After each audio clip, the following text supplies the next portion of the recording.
Kasama po natin si Miss Amihan Mabalay, ang spokesperson. Miss Mabalay, good morning po. Hello. Hello. Yes, sir. Good morning Opo. po. Opo, ay, alam namin Good morning nagmumoni. po sa inyong mga Opo. nakikinig po at manonood. Batiin nyo rin yung mga namimili sa mga palengke ngayon. Yes. Yes, sir. Well, magandang umaga mga suki Ang sa ating suki. mga palengke. Suki ang mga tindera at mga kapwa suki na mamimili, lalo na yung mga nanay. Happy Mother's Ay, Day, nga lalo na pala. sa aking nanay si Merlita. Oh, yan. Oh. Lahat ng mga nanay na madidiskarte. Tama ba ang aking term? Madidiskarte sa hirap ng buhay ngayon. Pag di ka madiskarte ngayon, magugutom Ay, ang totoo. pamilya mo sa taas ng bilihin, 'di ba, Miss Ami, 'di ba?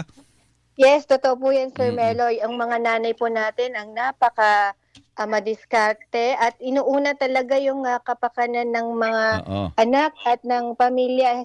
Yung ng nanay ang unang nagugutom daw kapag nagtitipid dahil binibigay sa mga anak ang Tama 'yon. Tama ang 'yon. kanyang bahagi. Opo. Parang parang ano 'yan, yung manok at saka mga ibon. Yung mga inakay muna ang iniintindi, 'di ba? Oh, ngayon ang tanong namin ngayon, kasi may balita na ngayong araw may mga pagtataas din ng presyo ng mga pangunahing bilihin natin. Although hindi daw sabay-sabay. Ang sinasabi naman ng DTI, iba-iba nga eh.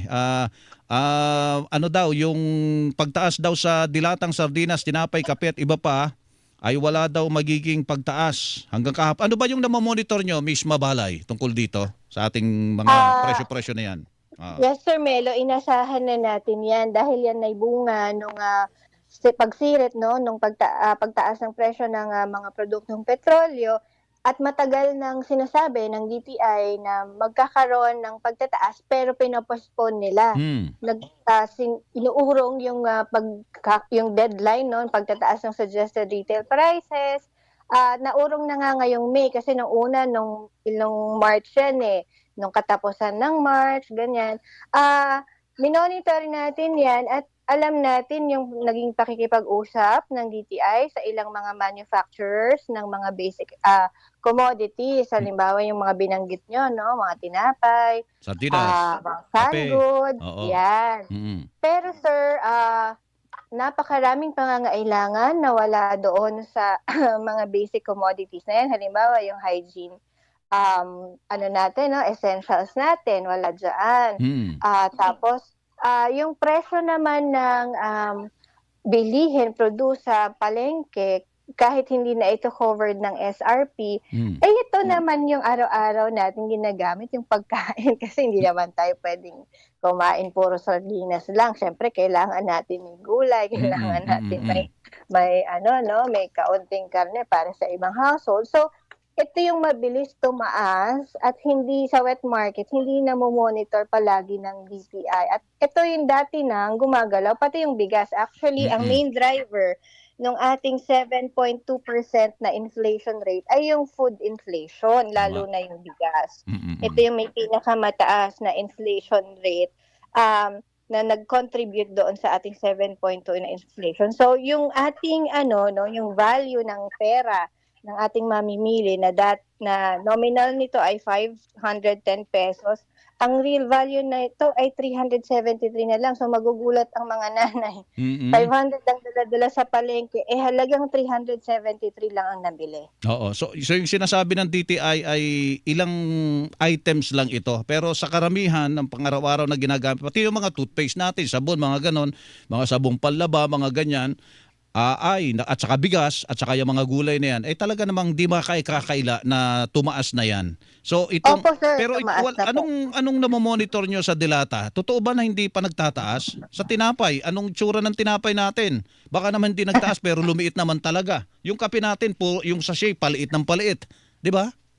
Oh. Opo sir, totoo po yun lalo na sa case ng tinapay, no? 5 piso na ngayon yung usual price niyan. Oo. Yung medyo kasing laki ng kamay, pero yung 2 piso parang kasing laki ng mas malaki lang sa 20 pesos na Mm, coins. mm, mm. Ah, Shrinkflation or yung isang tinatawag diyan, shrinkflation ng mga produkto, no?